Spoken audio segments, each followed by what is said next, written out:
वह उसे उस कुछ ऐसे उस कोड में उसने नई विधि व्यवस्था लागू करेगा। उस कोड का बहुत ही महत्व है यूरोप में, काफ़ी प्रभावी बाकी देशों ने भी नेपोलियन के इस कोड को अपनाया, इतना तक कि मुस्लिम देश तुर्की ने भी अपना लिया था आगे चलकर। वो कोड कहीं न कहीं उसकी विरासत के रूप में यूरोप में कायम रही। लेकिन उस कोड में भी तुम देखोगे तो उसमें बड़ी अजीब चीज़ है। उसमें क्रांति की कुछ बातों को तो उसने लिया है, जैसे देखो नेपोलियन ने सामंतवाद को फिर दोबारा बहाल नहीं होने दिया। फिर नेपोलियन ने व्यक्ति की स्वतंत्रता और समानता जैसे आदर्शों को स्वीकार किया। लेकिन उसने बड़ी चालाकी से उन्हें टेम्पर कर दिया। जैसे स्वतंत्रता में उसने लोगों की स्वतंत्रता को सीमांकन कर दिया कि इससे ज़्यादा आप स्वतंत्रता की बात नहीं सोच सकते। और समानता में वो कहा कि भाई विधियों के समक्ष सभी समान हैं, लेकिन अब आर्थिक समानता जैसे आदर्श को तो तिलांजलि ही उसने दी और उससे कोई बात भी नहीं थी। सबसे बड़ी बात ये हुई, वहाँ पर भी उसने क्या किया कि फैमिली में उसका जो फैमिली लॉज भी है, जो उसका नेपोलियन कोड का एक हिस्सा है, उस फैमिली लॉज में उसने परिवार के मुखिया को बहुत ज़्यादा शक्ति दे दी। वह विशेषतौर और महिलाओं को पुरुषों के अधीन किया। और इतना ही नहीं बल्कि जो हाँ, एक काम उसने अच्छा यह किया विवाह और तलाक के नियमों को थोड़ा-सा सुधारा।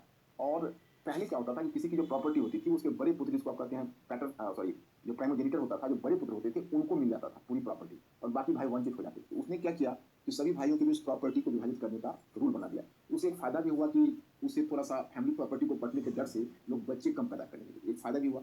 लेकिन वो कुल मिलाकर पुरुष प्रधानता ही रही उसमें और ले-देकर आप कह सकते हो कि महिलाओं को पुरुषों के अधीन किया गया।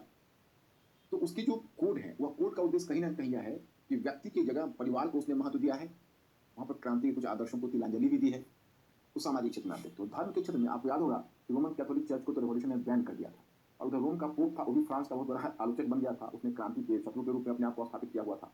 तो नेपोलियन को यह लगा कि जब तक थोड़ा धर्म की स्वीकृति तो सभी तानाशाह चाहते हैं कोई न कोई रूप में। तो नेपोलियन ने रोम के पोप के साथ एक समझौता किया, उसको कॉन्कोर्डा कहते हैं। वो समझौते में यह प्रावधान उसने लाया कि उसने जो प्रॉपर्टी पर फ्रांस की प्रॉपर्टी पर जो क्रांति का कब्जा था वो फ्रांस की प्रॉपर्टी रहेगी। लेकिन हाँ, एक बात यह की गई कि भाई जो बिशप्स हैं या पादरियों की नियुक्ति में राज्य का अधिकार होगा, परंतु स्वीकृति रोम की होगी। तो रोम के साथ थोड़ा सा मेल मिलाप की नीति उसने अपनाई। हाँ, लेकिन उसका कारण धर्म नहीं था, इसका कारण था राजनीतिक शक्ति को मजबूत करना। उसने कहा था कि मैं धर्म में आध्यात्मिक मुक्ति नहीं देखता, बल्कि मैं धर्म में देखता हूँ सामाजिक संतुलन, सोशल बैलेंस में धर्म के माध्यम से खोता हूँ।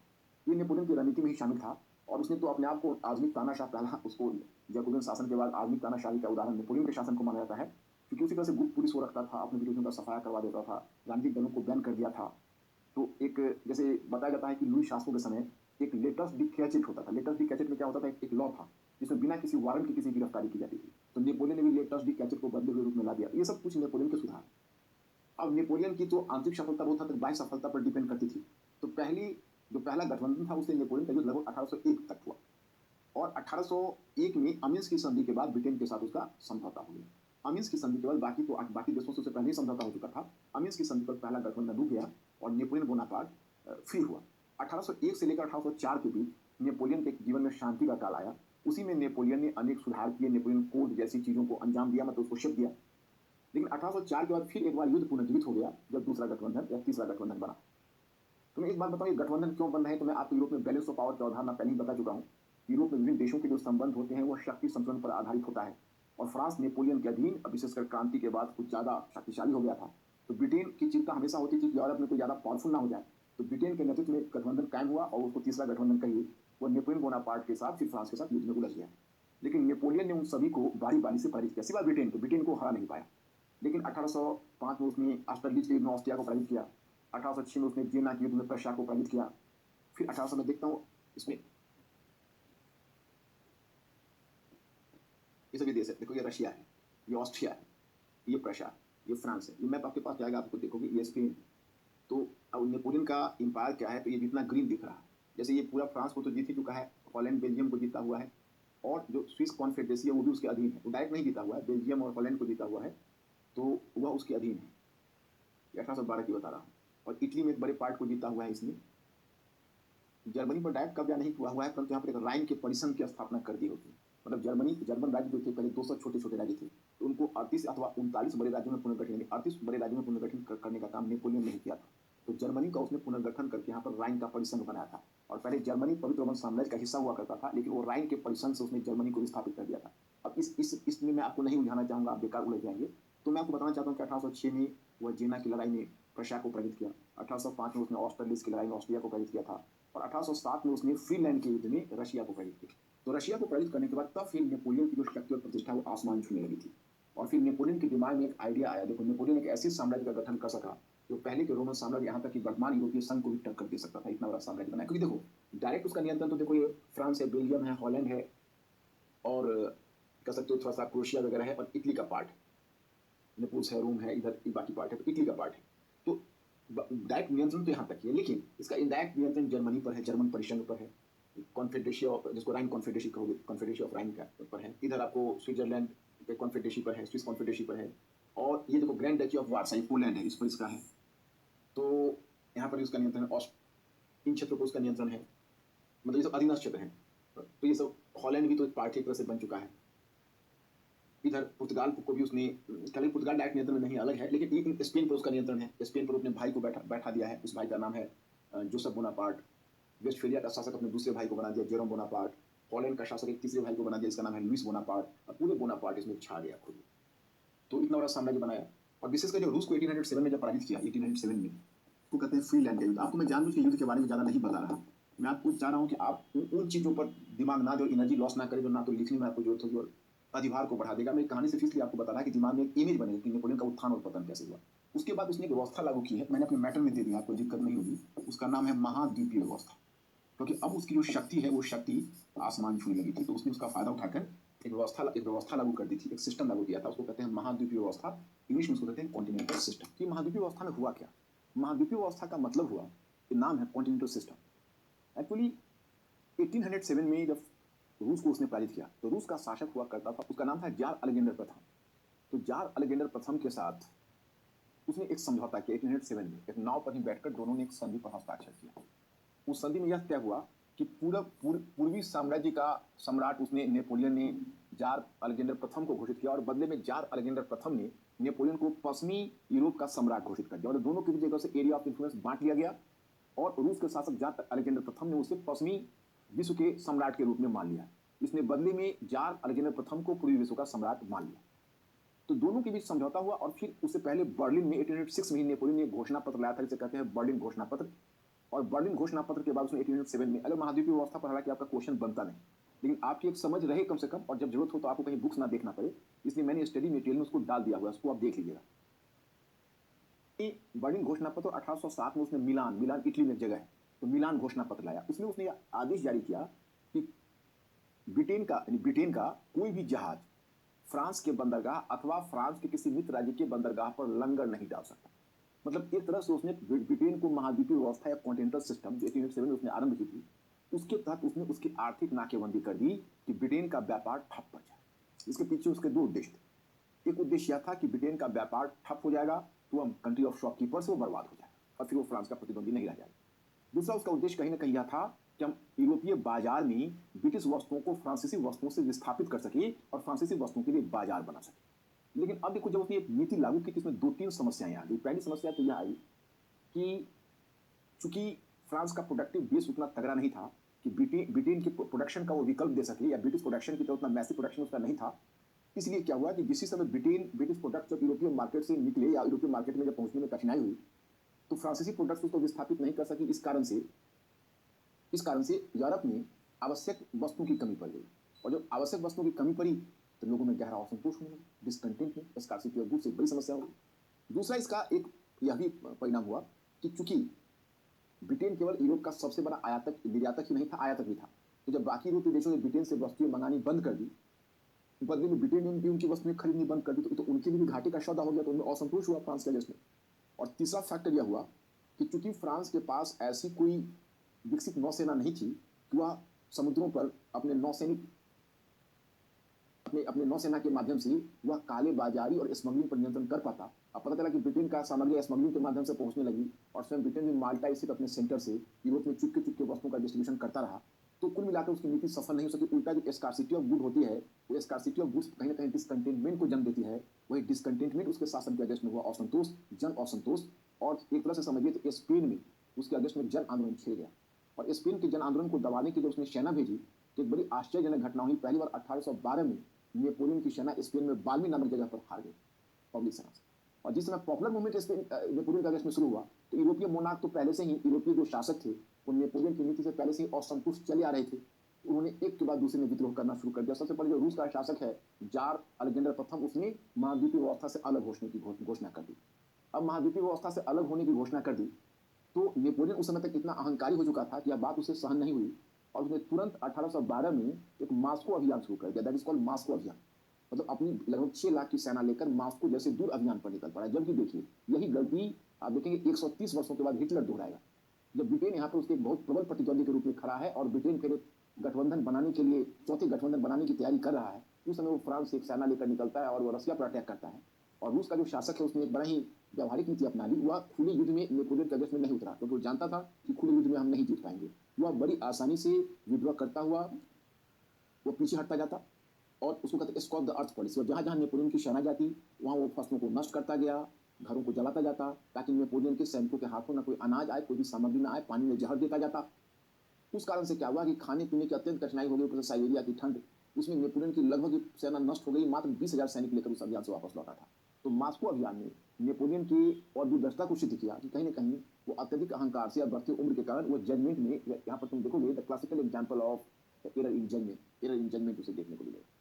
ये नेपोलियन की एक बड़ी विफलता हुई और अंत में वही हुआ जब मास्को अभियान से आया, तब तक ब्रिटेन के नेतृत्व में चौथा गठबंधन बन चुका था और चौथे गठबंधन ने नेपोलियन बोनापार्ट को 1813 में, उसको लिपजिग का युद्ध कहते हैं, लिपजिग के युद्ध में नेपोलियन को पराजित कर दिया। पहली बार नेपोलियन पराजित हुआ और नेपोलियन के पराजित होने के बाद फिर भी जो चौथा गठबंधन के जो मित्र शासक थे, उन मित्र शासकों ने नेपोलियन के साथ बड़ा ही लेनियन टर्म्स रखा। इतना लेनियन टर्म्स कि कहा कि भाई आप अपना प्रेजेंट बॉर्डर को एक्सेप्ट कर लो और जो दूसरे क्षेत्र पर जो तुमने कब्जा कर रखा है उसे छोड़ दो आप।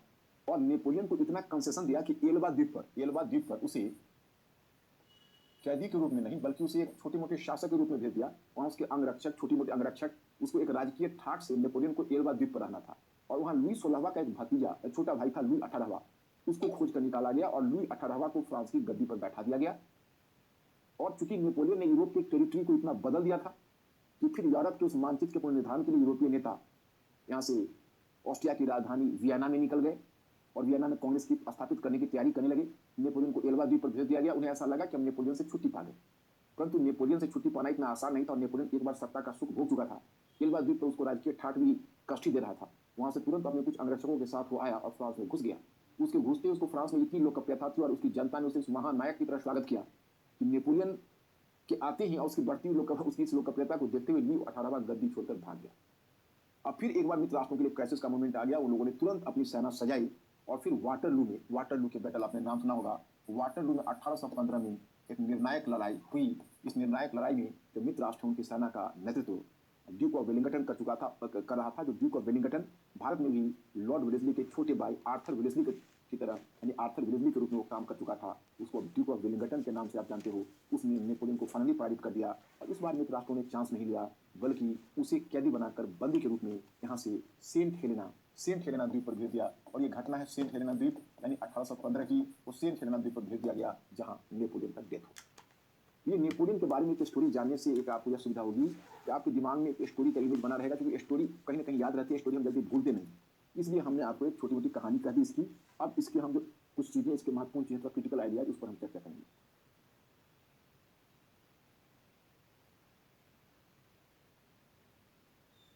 नेपोलियन ने पुरातन, और अब यहाँ पर प्रतिज्ञा का चरण और नेपोलियन बोनापार्ट का उदय। अब नेपोलियन जब आता है तो नेपोलियन का बल क्या है, मैं पहले एक बार बता दूं फिर उसको, या हमें नेपोलियन का आगमन हुआ उसमें मध्य वर्ग ने फिर एक बार सत्ता पर कब्जा कर लिया था। और वर्गीय समीकरण यह है नेपोलियन के आने के बाद कि निम्न वर्ग में जो व्याप्त मतभेद का लाभ उठाकर मध्य वर्ग ने पुनः अपनी स्थिति को मजबूत कर लिया था। नेपोलियन का पहला एजेंडा था कि पुरातन व्यवस्था का मतलब है जो लुई के समय व्यवस्था थी उसको पुरातन व्यवस्था कहते हैं। अंग्रेजी में उसके लिए टर्म आता है, फ्रेंच में एंशियन रिजीम उसको बोलते हैं। पुरातन व्यवस्था और नवीन व्यवस्था का मतलब जो क्रांति ने पैदा की थी। अब नेपोलियन ठहराव लाएगा फ्रांस में, वो क्रांति की क्रांतिकारिता को कम करेगा।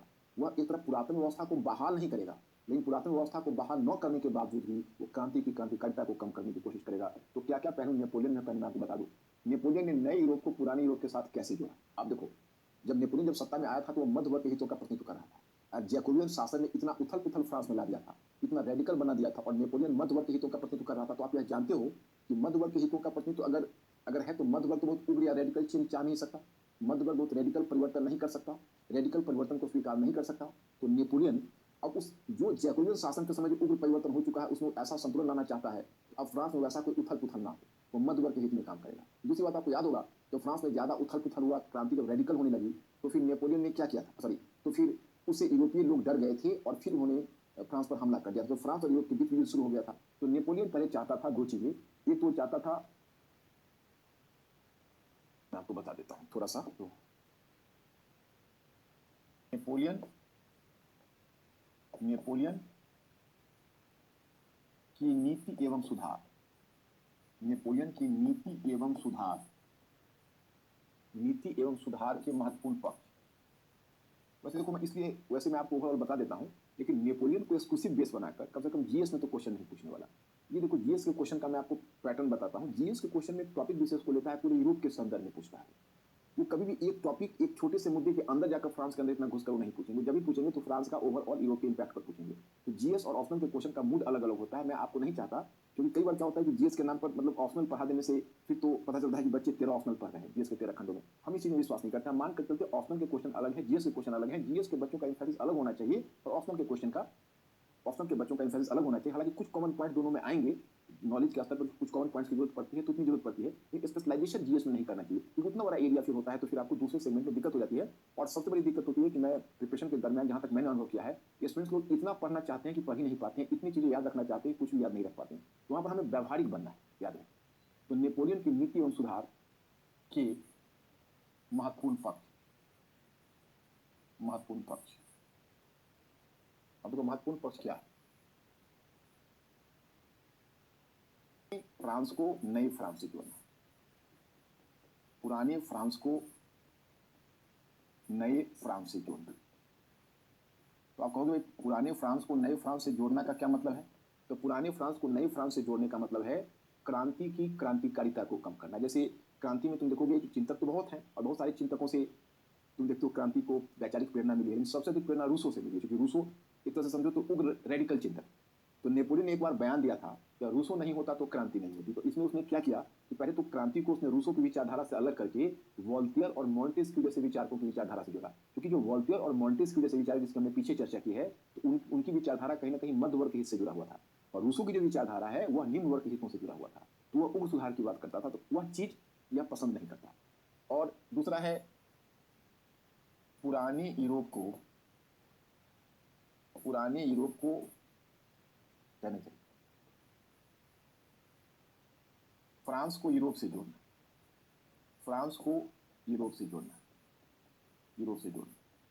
एक मैं आपको यह कहना चाहूंगा, एक तरफ हुआ फ्रांस में जो उग्र परिवर्तन हुआ था उसको सीमित कर दिया ताकि यूरोप के लोग ज्यादा डरे नहीं।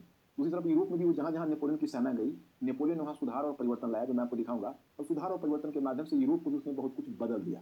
तो वह देखना,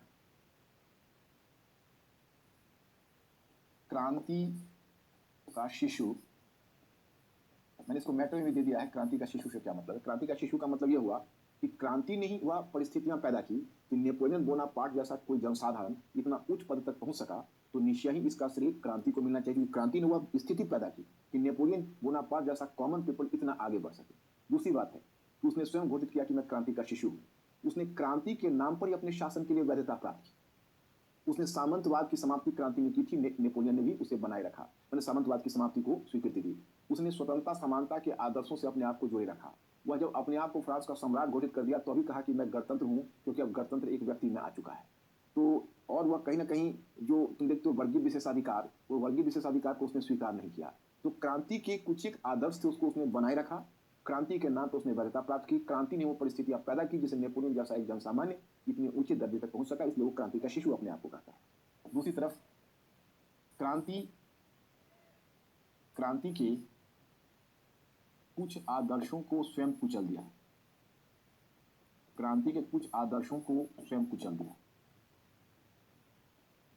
तो देखो, ऐसे तो आपके कई मिल जाएंगे जो आप देखोगे नेपोलियन कहाँ क्रांति के आदर्शों से हट गया है। मैं एक उदाहरण आपको बताता हूँ, एक डायग्राम से तो समझ में आएगा।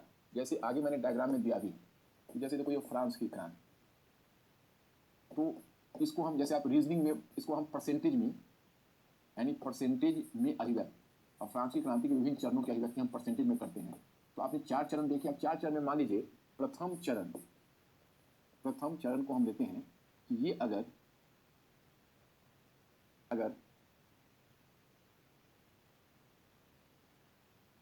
50% था क्रांति का, तो दूसरा चरण जिसको जैकोबियन शासन कहते हो, वह मान लीजिए इसको 100% पर ले आया, 100%। तो तीसरा चरण चला गया, तीसरा चरण 50%, 50, क्योंकि जब डायरेक्टरी का शासन हुआ तो इसकी क्रांतिकारिता को कम करके 50% पर ला दिया, माना कि रीजनिंग है, जस्ट माना कि। और फिर आप आगे देखिए, तो चतुर्थ चरण मतलब नेपोलियन, अब नेपोलियन इसको 40% पर ला दिया। बताओ, अगर, और यह है यूरोप, यूरोप, और यूरोप को हम मानकर चले 0% पर। तो नेपोलियन जब क्रांति को लेकर, जब वो विजय क्षेत्र को यूरोप को जीतता है और क्रांति का सौगात लेकर यूरोप में आता है, आप समझ सकते हैं। तो जब क्रांति का सौगात लेकर यूरोप में आता है तो जाहिर है कि उस समय के स्टैंडर्ड से नेपोलियन क्या लगता है, यूरोप के लोग क्रांतिकारी है, क्योंकि यूरोप के लोग तो 40% देख रहा है जो नेपोलियन उसको कैरी कर रहा है, उसको सियासत जैकोबियन भी कहा जाता है, जो सियासत पर बैठा हुआ है जैकोबियन, यूरोपीय लोग की नजर में जैकोबियन है। और लेकिन सच्चाई यह है कि उसने क्रांति को कम करके 40% पर ला दिया। तो क्रांति को वो समझ, देखो आप कहोगे क्रांति को कैसे उसने वह आदर से हटा, तुम्हारे पास बहुत सारे प्रमाण, मैंने अपने मैटर में भी दे रखा है। ये तो अपने आप को सम्राट घोषित कर देता है, गणतंत्र को ही समाप्त कर देता है। फिर तुम देख रहे हो कि लोगों की स्वतंत्रता को भी कुचला है। समानता का अर्थ मतलब लगा है विधि के समक्ष समानता, आर्थिक सामाजिक समानता, आर्थिक समानता नहीं। फिर तुम देख रहे हो कि उसने सामाजिक क्षेत्र में पुरुषों को, महिलाओं को पुरुषों के अधीन रखा है और परिवार के मुखिया को अधिक शक्ति दी है नेपोलियन कोड में। अपने विपक्षों का सफाया कर दिया, राजनीतिक दलों पर बंदिश लगाई, गुप्त पुलिस की सहायता से विपक्षों का सहायता करता है, सॉरी समाप्त कर देता है, पोप के साथ समझौता करता है, फिर फ्रांस में धर्म को स्थापित करता है। ये सब चीजें उसको कहीं ना कहीं क्रांति का हत्यारा के रूप में भी देखता है। तो अब इसी में आपको नेपोलियन ने नए यूरोप को पुराने यूरोप के साथ कैसे जोड़ा, तो उसने क्रांति की मूल विचारधारा को पुनः स्थापित किया। और तो नेपोलियन यूरोप को नहीं चाहिए था, मैं इसको सुधार दूंगा। नेपोलियन ने नए फ्रांस को पुराने फ्रांस, नेपोलियन ने नए फ्रांस को पुराने फ्रांस के साथ कैसे जोड़ा, तो उसी में आपको यहाँ पर दिया गया। उसने क्रांति की मूल विचारधारा को पुनः स्थापित किया और क्रांति को रूसों के बजाय वोल्टेयर और मोंटेस्क्यू, वोल्टेयर और मोंटेस्क्यू की विचारधारा से जोड़ा। वो उसने वर्गीय विशेषाधिकारों को समाप्त कर दिया, किंतु साथ ही लोगों की मूलभूत स्वतंत्रता को स्वीकृति नहीं। मतलब उसने वर्गीय विशेषाधिकारों को समाप्त कर दिया, किंतु साथ ही लोगों की मूलभूत स्वतंत्रता को स्वीकृति नहीं। थर्ड, सैद्धांतिक रूप में उसने समानता को स्वीकार किया, लेकिन समानता को अपने ढंग से परिभाषित किया। यही चीजें मैंने बताई। चौथा, यहाँ क्रांति ने स्वतंत्र व्यापार की नीति पर जोर दिया था, वहीं नेपोलियन ने वाणिज्यिक नीति पर बल दिया। अब वाणिज्यिक नीति में वाणिज्यवाद, नेपोलियन ने वाणिज्यवाद की नीति पर बल दिया। वाणिज्यवाद को अंग्रेजी में कहते हैं मर्केंटिलिज्म। और मर्केंटिलिज्म कैसी है, तो उसने जो महाद्वीपीय व्यवस्था लागू की, उसमें वो व्यापार को नियंत्रित कर रहा है, तो जो व्यापार को नियंत्रित करने का काम कर रहा है, दैट इज कॉल्ड मर्केंटिलिज्म। तो वहां पर आपको मर्केंटिलिज्म की नीति देखने को मिलेगी। पांचवा है, पोप के साथ कोंकोर्दा संधि के माध्यम से नेपोलियन ने क्रांति और चर्च के मध्य संबंध स्थापित किया, जो मैंने आपको बताया। इस प्रकार से इसका जो है पुराने फ्रांस और नए फ्रांस को जोड़ता है।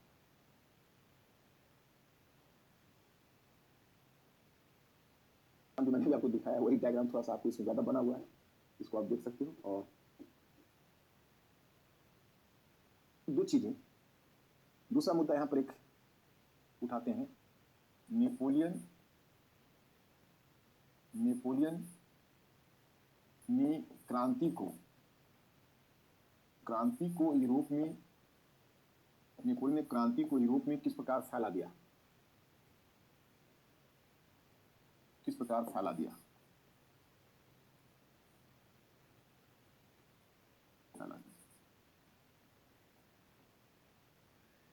फैला दिया।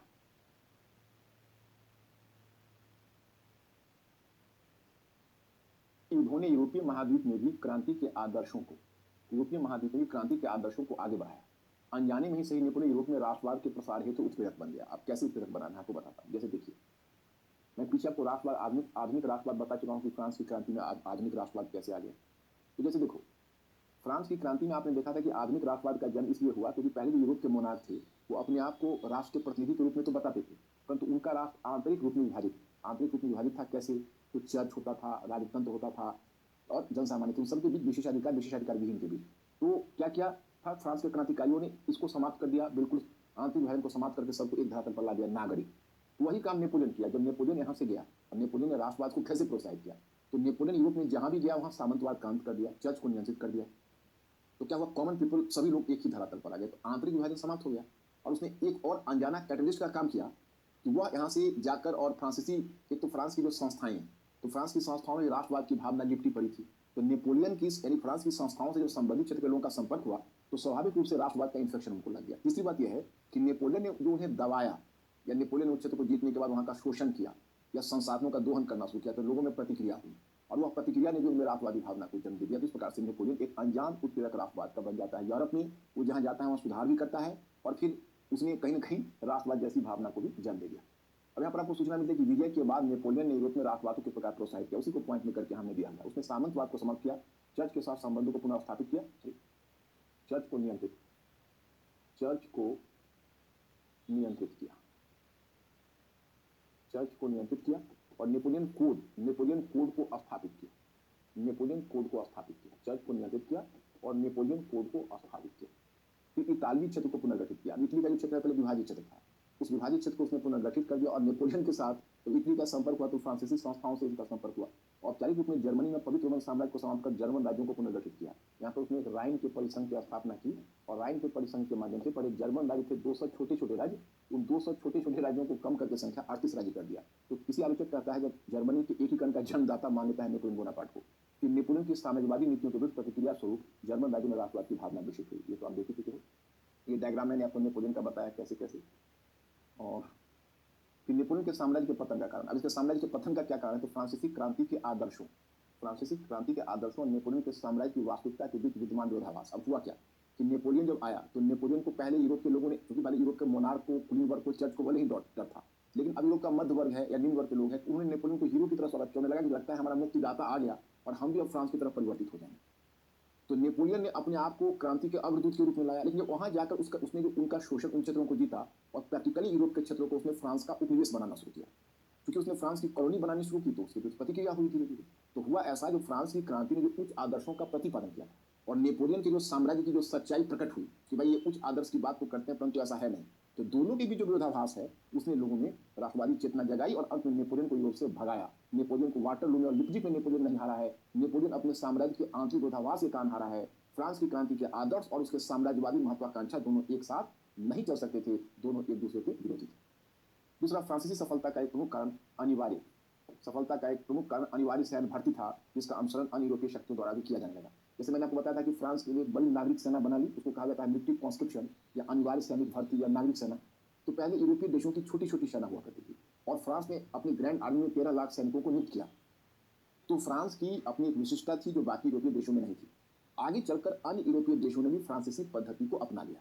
तो जब उन्होंने फ्रांसीसी पद्धति को अपना लिया तो फिर फ्रांस की विशिष्टता जाती रही और अंत में वो देश भी पावरफुल हो गए और फ्रांस को पराजित होना पड़ा। तीसरा, महाद्वीपीय प्रणाली ने नेपोलियन के लिए दुधारी तलवार साबित हुई। इसने ब्रिटेन से भी अधिक हानि फ्रांस को पहुंचाई। अब देखिए, ये चला था ब्रिटेन को बर्बाद करने, स्वयं उस महाद्वीपीय व्यवस्था का स्वयं बर्बाद हो गया। चौथा, मास्को अभियान नेपोलियन की एक बड़ी भूल साबित हुई। बताइए, अभी पूरा पश्चिम में ब्रिटेन जैसा प्रतिद्वंदी खड़ा है, उसको छोड़कर, और तब वो रूस के उतने इंटीरियर क्षेत्र में कॉन्फ्रेंस पर निकल गया। कहते हैं डेविड थॉमसन की यह गलती 130 वर्षों के पश्चात हिटलर ने भी दोहराई। क्रांति का योगदान अथवा विरासत। अब ये क्रांति का योगदान और विरासत को भी देख लीजिए, क्योंकि विरासत तो रहेगी। इसने भावी लोकतांत्रिक प्रणाली की भावी, मतलब देखो, अब प्रजातंत्र का तत्व, प्रजातंत्र और गणतंत्र में अंतर है। सभी गणतंत्र प्रजातंत्र नहीं हो सकती। गणतंत्र में निर्वाचित है, प्रजातंत्र का मतलब वन मैन वन वोट। तो कम से कम प्रजातंत्र का तत्व तो आपको जैकोबियन शासन में देखने को मिलता है, तो प्रजातंत्र का तत्व वहीं जाता है। इसने आधुनिक राजनीति और जन सहभागिता की शुरुआत की। पहली बार जन भागीदारी फ्रांस की क्रांति में देखने को मिलती है। ये अपने आप में बहुत बड़ी चीज है। इसमें आधुनिक राजनीति और जन सहभागिता की शुरुआत, क्योंकि पहली बार पॉपुलर पार्टिसिपेशन इन पॉलिटिक्स आपको फ्रांस की क्रांति में देखने को मिलेगा। इसने उदारवाद और राष्ट्रवाद के विचारों के प्रसार का मार्ग तैयार किया। राष्ट्रवाद जैसी जो विचारधारा है, उदारवाद राष्ट्रवाद में आगे बताऊंगा। उदारवाद का मतलब है वही मध्य वर्ग के अधिकार, मतलब स्वतंत्रता, समानता, बंधुत्व, और राष्ट्रवाद का मतलब है राष्ट्रीय शक्ति को प्रोत्साहन। अमेरिका के स्पेनिश उपनिवेशों में स्वतंत्रता आंदोलन को प्रोत्साहित किया। अब लैटिन अमेरिका में कैसे, तो फ्रांस की क्रांति के बाद आप देखोगे 1815 के बाद में, जैसे अब फ्रांस से क्रांति की विचारधारा पहुंच गई लैटिन अमेरिका, और साइमन बोलीवर के नेतृत्व में लैटिन अमेरिका में राष्ट्रवादी आंदोलन शुरू हो गया। तो उसको फ्रांस की क्रांति की विरासत के रूप में देखा जाता है। जिसने गणतंत्रवाद और समाजवाद के विचारों को बढ़ावा दिया। गणतंत्रवाद को देख ही रहे हो और समाजवाद के विचारों को। इसकी सीमाएं भी, इसकी शुरुआत स्वतंत्रता, समानता और बंधुत्व के आदर्श वाक्य के साथ हुई, लेकिन यह लोकतांत्रिक आदर्शों को लागू करने से बहुत दूर रही। सीमित मताधिकार, मतलब देखो, स्वतंत्रता, समानता, बंधुत्व की बात तो कर रहा है, परंतु अगर छोटे से सिर्फ 1 वर्ष के या 2 वर्ष के जैकोबियन संविधान को, अगर आप 2 वर्ष के जैकोबियन संविधान को अपवाद में रखो, तो महिला तो खैर जैकोबियन ने भी महिलाओं को अधिकार नहीं दिया, लेकिन जो पुरुष मताधिकार कम से कम जैकोबियन लोगों ने दिया, और बाकी जो संविधान है उसमें तो सीमित मताधिकार रहा। तो ये तो प्रजातंत्र के आदर्श से बहुत दूर ही रहा। 26 अगस्त 1989 को पुरुषों और नागरिकों के अधिकारों की घोषणा हुई, किंतु महिलाओं को इससे वंचित रखा गया तथा वर्ष 1946 तक आकर ही सार्वत्रिक व्यक्ति मताधिकार को स्वीकृति मिली। अब आपको आश्चर्य होगा कि फ्रांस की क्रांति स्वतंत्रता, समानता और बंधुत्व का नारा दे रहा है। ओलंपा द गुज को मृत्यु दंड मिला, महिला क्लब को बंद किया गया, महिलाओं को विवाह, तलाक और शिक्षा के अधिकार मिले, परंतु राजनीति में उनकी भागीदारी नहीं मिली। और उनको अब यही समझिए कि महिलाओं को मताधिकार मिला है फ्रांस में 1946 में, भारत से मात्र 6 वर्ष का है, भारत से मात्र 4 वर्ष का है। 1950 में तो हमारे संविधान में सार्वत्रिक व्यक्ति मताधिकार यूनिवर्सल एडल्ट सफरेज आ गया था, और फ्रांस के संविधान में थी 1946 में, 1936 में। इस क्रांति के मध्य वर्ग और निम्न वर्ग के बीच संबंधों का प्रश्न अनुत्तरित रहा। आगे रूस की क्रांति में इसका उत्तर देने का प्रयास किया। एक मुद्दा उठता है कि भाई कि फ्रांस की क्रांति उन प्रश्नों के जवाब थे जो 1789 से पहले यूरोप के समक्ष उपस्थित था, और फ्रांस की क्रांति के मध्य जो प्रश्न अनुत्तरित रह गया उसका जवाब रूस की क्रांति ने दिया। तो देखो, अब कहा जाता है कि कुलीन वर्ग और राजतंत्र के बीच संबंधों का इसने जवाब देने की कोशिश की, राजतंत्र और मध्य वर्ग के बीच संबंधों का इसने खुलासा करने का प्रयास किया, और कुलीन वर्ग और मध्य वर्ग के संबंधों का भी उत्तर देने का प्रयास किया, परंतु मध्य वर्ग और निम्न वर्ग के जो संबंध थे वो अनुत्तरित रह गए। आगे रूस की बोल्शेविक क्रांति उसका जवाब देगी। तो देखो, अब ये चीजें तो आपको नेपोलियन बोनापार्ट, बाकी आप मेरे स्टडी मटेरियल में पढ़ना, उसमें डिटेल्स में दिया हुआ है। अब रह गई कुछ क्वेश्चंस की बात। क्वेश्चंस में मैं एक हिदायत आपको दूंगा, बहुत, हालांकि मैंने अपने देखो मेरे जो क्वेश्चन जो मैंने आपको स्टडी मटेरियल दिया उसमें मैंने एक कॉलम बनाया food for thought. Food for thought का मतलब उसका क्वेश्चन आंसर आपको करना नहीं, जैसे उस एक्सरसाइज को पढ़कर आपको उस पर सोचना है, आपको अपने से उसका उत्तर पाने की कोशिश करनी, मतलब कोई बौद्धिक चिंतन, जिसको बौद्धिक जुगाली बोलते हैं, इंटेलेक्चुअल फर्मेंटेशन, वो करना है। और नीचे जो हमने आपको क्वेश्चन दिए उस क्वेश्चन का उत्तर करना है, लेकिन उसमें आप उसको बहुत कुछ क्वेश्चन ऑप्शनल टाइप होगा, क्योंकि मुझे 5-6 क्वेश्चन पूरा करना था। तो जैसे देखो, अब फ्रांस की क्रांति में एक उदाहरण आपको बताता हूँ। ये क्वेश्चन 2008-9 में कभी ऑप्शन ने पूछा था कि फ्रांस की क्रांति में विशेषाधिकारों पर आक्रमण किया, न कि संपत्ति पर। अब ये स्पेसिफाइड क्वेश्चन, ये ऑप्शन में पूछ सकते हो, जीएस में नहीं पूछ सकते। इसलिए नहीं पूछ सकते क्योंकि जनरल स्टडीज में क्वेश्चन कभी भी एक टॉपिक पर स्पेसिफाइड नहीं पूछेंगे। उनके पास 250-300 वर्षों का सिलेबस है, वो उसी में से कुछ ऐसा क्वेश्चन पूछना चाहते हैं कि ओवरऑल यूरोप के इतिहास पर प्रभाव डाले।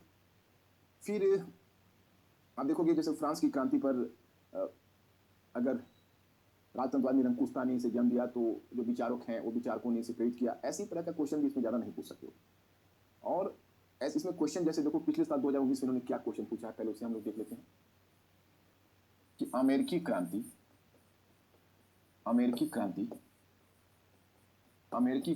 एवं फ्रांस की क्रांति में, अमेरिकी क्रांति एवं फ्रांस की क्रांति में, फ्रांस की क्रांति में किस प्रकार आधुनिक विश्व की आधारशिलाएं, आधुनिक विश्व की आधारशिलाएं रखी, आधुनिक विश्व की आधारशिलाएं रखी। ये क्वेश्चन हाइपोथेटिकल क्वेश्चन है, क्योंकि आपको एक हाइपोथेसिस दिया गया है, किस प्रकार आपको दिखाना है इस प्रकार। अगर इसको थोड़ा ज्यादा कॉम्प्लिकेटेड बनाना चाहते तो आपको लिखते कि अमेरिकी क्रांति एवं फ्रांस की क्रांति ने किस प्रकार आधुनिक विश्व की आधारशिलाएं रखी, और तब टेल पार्ट में पूछते आपसे क्या आप सहमत हैं, या आपसे फिर क्वेश्चन वो बनाते कि वो क्वेश्चन आपसे यह बनाते, इस तरह से क्वेश्चन फॉर्म करते कि या पूरा स्टेटमेंट देते, स्टेटमेंट देने के बाद देते इस कथन का समालोचनात्मक परीक्षण।